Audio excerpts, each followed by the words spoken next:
তহঁতৰ ঘৰলৈ লৈ যা কাম দিব। য়েছ। আৰু তাৰপিছতে কৈছে কি যে বেহেনচোদ। প্ৰথম কথাটো বাবুক মই এইটোৱে সুধিম যে তোমাৰ বেহেন নিশ্চয় আছে, তুমি তোমাৰ বেহেনক ভেকচিন দিয়া জানো? নিদিয়া। মানে আচল কথাটো তোমালোকক কৈ আছোঁ শুনা, ইয়াৰ মাটো মানে আছামৰে হয়, কিন্তু দেউতাটো হৈছে পাকিস্তানৰ। মানে দেউতাক আহি মাকক ভেকচিন দি থৈ গুচি গ'ল। সেইটো কাৰণে ই একদম গাঁৱলীয়া ভাষাত ক'বলৈ গ'লে ই হৈছে এটা জৰা চলি। ইয়াৰ দেউতাৰ কোনো ঠিকানা নাই, সেইটো কাৰণে ই এনেকুৱা কথা ক'ব পাৰিছে। আৰু আমি বেহেনক সন্মান কৰোঁ, মাকো সন্মান কৰোঁ, ভগৱানৰ নিচিনাকৈ পালোঁ আৰু। সেইটো কাৰণে চাবি হিন্দু মানুহে যেতিয়া গাড়ী বা বাইক চাইক তেনেকুৱা ভাল কিবা এটা কাম কৰে, তেতিয়া কি কৰে, আল্টা দি মানে ৰঙা কৰি পেলাই তাৰপিছতে গাড়ীখনত চিন বহাই দিয়ে, মানে ভৰি দুখনত দিয়ে, মানে সিমানখিনি ৰেচপেক্ট দিয়ে। আৰু তই সেইটো ভণ্টিক কি বুলি কৈছ?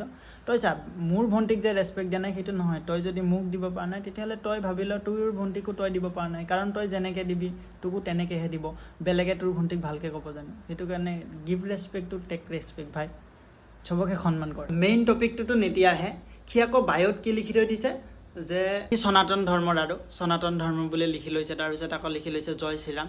প্ৰথমতে ভাই শুন, মই তোক এটা কথা কওঁ, তই যদি প্ৰকৃত হিন্দু হয় তেতিয়াহ'লে তই এই ইনষ্টাগ্ৰামৰ বায়'ত লিখি নাথাক হিন্দু বুলি, বা তই যে ভগৱান ৰামক পালন কৰ।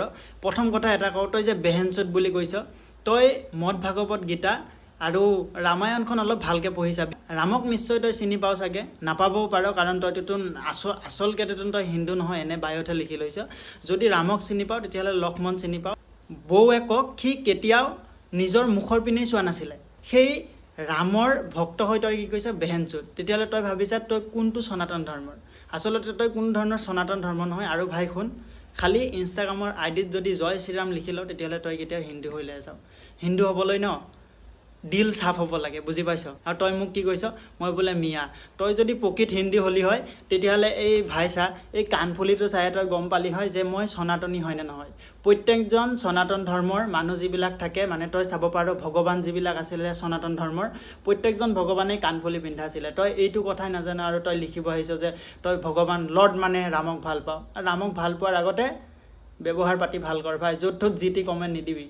চৰি ভাই, মই তোক ক'ব নালাগিছিলে মদ ভাগৱত গীতা বা ৰামায়ণখন পঢ়ি যাবি, কাৰণ তই পঢ়া শুনা অলপো নাজানো। জানিলে তই ভিডিঅ' স্পেলিংটো ভালকৈ লিখিলি হয়।